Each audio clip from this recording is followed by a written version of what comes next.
नमस्कार। आइए सुनते हैं फणीश्वर नाथ रेणु जी की लिखी कहानी मन का रंग। मैं समझ गया, वह जो आदमी 2 बार इस बेंच के आसपास चक्कर लगाकर मेरे चेहरे को गौर से देखकर गया है ना, वह मेरे पास ही आकर बैठेगा।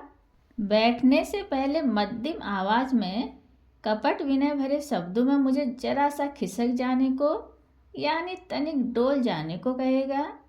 और यदि मैं उसके गाल के गलमुच्छे और गले के गुलबंद से ढकी आवाज को नहीं सुनने का बहाना बनाऊं, तो तनिक ऊंची आवाज में बेरुखाई से कहेगा, सुनते हैं, आप ही से कहा जा रहा है।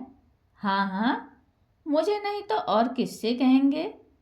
पता नहीं चेहरे पर क्या लिखा हुआ पढ़ लेते हैं लोग कि ट्रेन या बस में अथवा प्लेटफार्म या पार्क के बेंच पर ही नहीं, इस विशाल संसार के किसी कोने में बैठा रहूं तो ये मुझे ही तनिक सा सरक कर बैठने को कहेंगे।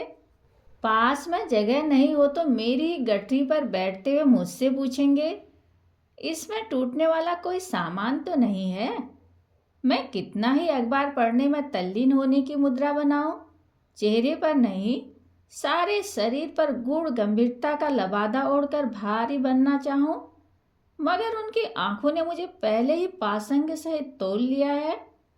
इन लोगों के बीच प्लेटफार्म के इस ओर से उस छोर तक उनकी निगाहों में मैं ही एकमात्र ऐसा हल्का आदमी हूँ जिसे मध्यम आवाज सहित तनिक सा सरकाया जा सकता है।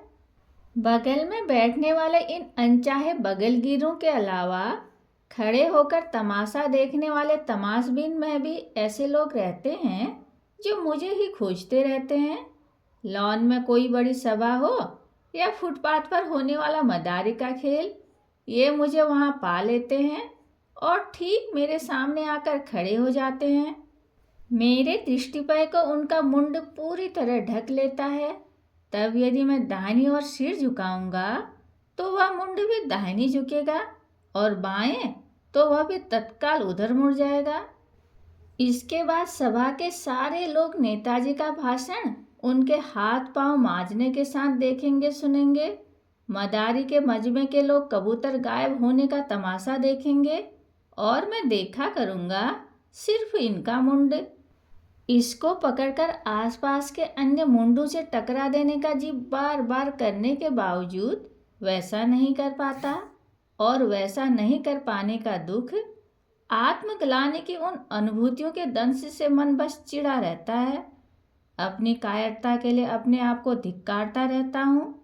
जीभ पर अपने लिए कोई गाली भी बढ़ाती है जिसे मैं चुपचाप निगल जाता हूँ। सुना है गोपान के लोग गाली नहीं बकते और न कस्में ही खाते हैं।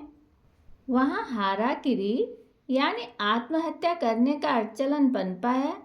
गाली तो क्या कहते हैं उसको जो कुकर में लगा रहता है। हाँ, सेफ्टी वॉल्व है। लीजिए, वे आ गए।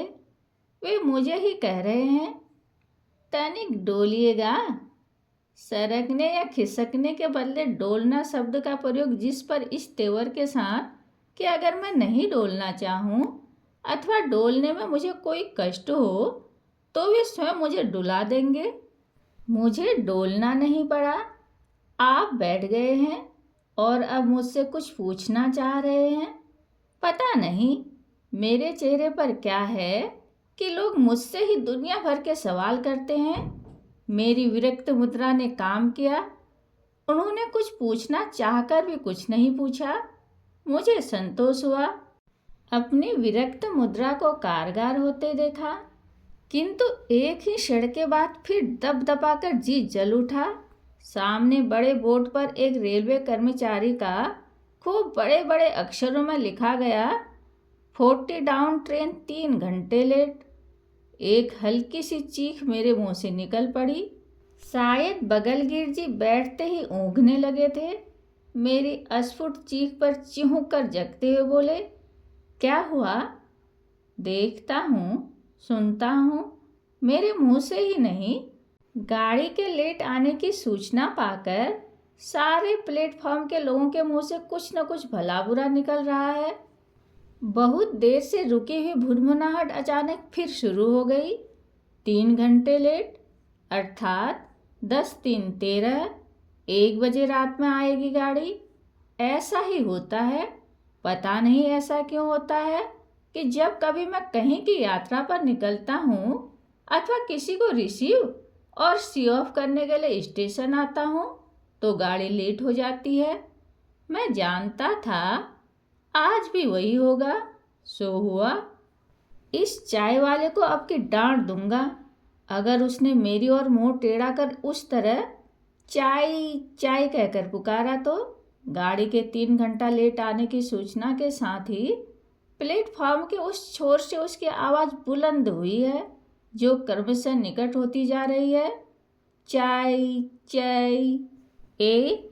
इधर सुनो जी, पहले भी तुम मुझसे 5 बार पूछ चुके हो, इस बार सुन लो, मैं चाय नहीं पीता, समझे? चाय वाला कुछ अप्रतिभ हुआ। नहीं, अप्रतिभ हो ही रहा था कि मेरे पड़ोसी की नींद खुली और उन्होंने चाय वाले को पुकारा, देना एक कुल्फी। चाय वाले का चेहरा बदल गया। उसने टेढ़ी निगाह से मेरी ओर देखकर फिर हाँक लगाई, चाय चाय। और मुझे जो जवाब मिलना चाहिए मिल गया। पुनः आत्मग्लानि हुई। इस चाय वाले की चिढ़ाने वाली आवाज़ को नहीं बंद कर पाने की आत्मग्लानि। कई लोगों ने एक ही साथ चाय की मांग की तो उसने मेरी ओर एक बार देखा। इस बार उसकी आंखों में मेरे प्रति दया का भाव था। मेरे बगलगीर ने तश्तरी में चाय डालकर फूंकते हुए कहा, मेरा बोहनी कैसा सगुनिया है, देखा, 5 कुल्फी एक साथ।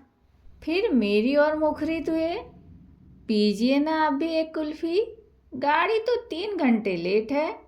क्या जवाब दूं इस भले आदमी को? गाड़ी 3 घंटे लेट है इसलिए मैं भी एक कुल्फी चाय पीऊं उनके आग्रह पर? इसमें क्या तुक है भला? मेरी ओर से निरुत्साहित होकर उन्होंने चाय वाले से फिर बातचीत जारी रखी। का जी, रोज कितना कमा लेते हो? मैं जानता था चाय वाला यही जवाब देगा, जी कोई ठीक नहीं, किसी दिन 7, किसी दिन 10, जब जैसा। हठात मेरे मन में भी हुआ कि चाय वाले से पूछूं कि अगर तुमको 7 रुपये रोज अथवा 200-250 रुपये महीने पर कोई नौकर रखे तो क्या इसी तरह दिन रात प्लेटफॉर्म के इस छोर से उस छोर तक घूम घूम कर चाय बेचा करोगे? किंतु मैंने पूछा नहीं, क्योंकि मैंने उसकी चाय खरीदी न थी और फोकट के ऐसे सवालों के जवाब वह इस तरह नकद देगा। 250 क्या, 500 भी दे कोई, नौकरी नहीं करेंगे साहब। लाउड स्पीकर पर खुसफुसाहट हुई तो उत्कीर्ण हुआ कि गाड़ियों के आने जाने की सूचना देने वाले इस यंत्र से आती हुई आवाज़ में 11 बजे रात के बाद से नींद घुल जाती है, यानी 11 बजे के बाद से इनकी आवाज़ में धीरे धीरे विभाग का स्पर्श लगता जाता है और तब इनका भी वही प्रभाव पड़ता है जो फिल्मी लोरियों के सुनने पर पड़ता है। यात्रीगण कृपया ध्यान दें, रिटर्न अप गाड़ी। इस घोषणा के बाद मेरे पास बैठे सज्जन ने मुझसे पूछा, आपको किधर जाना है? अब मैं अपने को समझाने लगता हूँ कि इस तरह दिन रात दुनिया से बेवजह नाराज रहना अच्छा नहीं, उचित नहीं। इस आदमी ने मुझसे कुछ पूछकर अन्याय नहीं किया है, बल्कि इसका उचित उत्तर नहीं देना असंगत और अनुचित होगा।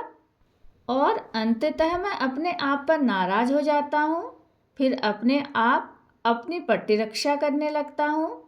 क्या मैं बेवजह ही सुबह से शाम तक नाराज रहा करता हूँ?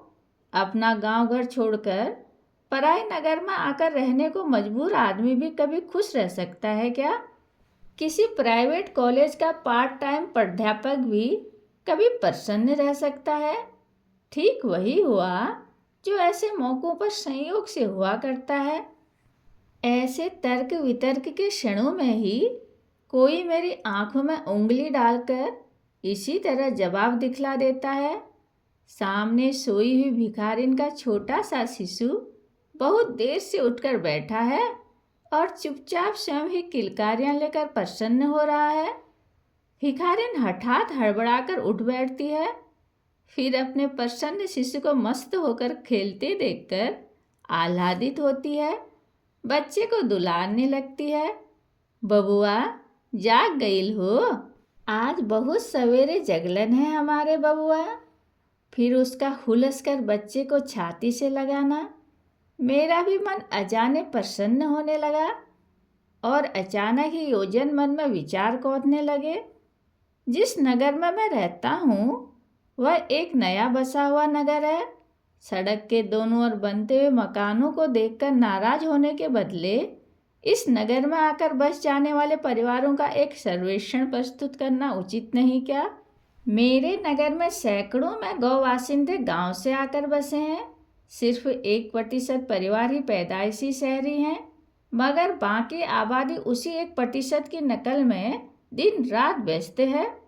कल ही तो गांव में जन्मे, पले और बड़े होकर बूढ़े होने वाले राम निहोरा बाबू, डॉक्टर राम शौरत बाबू के पिताजी कह रहे थे, जानते हैं, आधुनिक डॉक्टरों का आधुनिक मत है कि शुद्ध दूध और घी स्वास्थ्य के लिए बहुत ही हानिकारक है। और मेरी अपनी अधेड़ मौसी उस दिन जिस वेश में मेरे फ्लैट में आई थी वह किसी सचित्र साप्ताहिक पत्रिका के किसी रंगीन विज्ञापन के मॉडल से क्या कम लगती थी। अचानक मेरे मन में दूसरा ख्याल आया, क्यों ना अपने शहर में भी एक ब्यूटी कॉन्टेस्ट का आयोजन किया जाए। फिर अचरज हुआ यह सोचकर कि कलर फोटोग्राफी के डेवलप होते ही सारा समाज एक ही साथ किस तरह रंगीन हो उठा है। चारों ओर घोर गाढ़े नीले, पीले, बैगनी, गुलाबी और तोतापंखी रंगों के धब्बे। मैं अब तक इन रंगों से चिढ़ता रहा हूँ, लेकिन अब सोचता हूँ कि रंग से चिढ़ना क्यों? रंग तो हमारी सभ्यता के मूल में ही है। मोर मुकुट और पीताम्बर, रंग भरी एकादशी। मेरे अंदर का कुढ़ता हुआ आदमी भिखारिन के बच्चे को निकलते देखकर ही हार मान चुका था।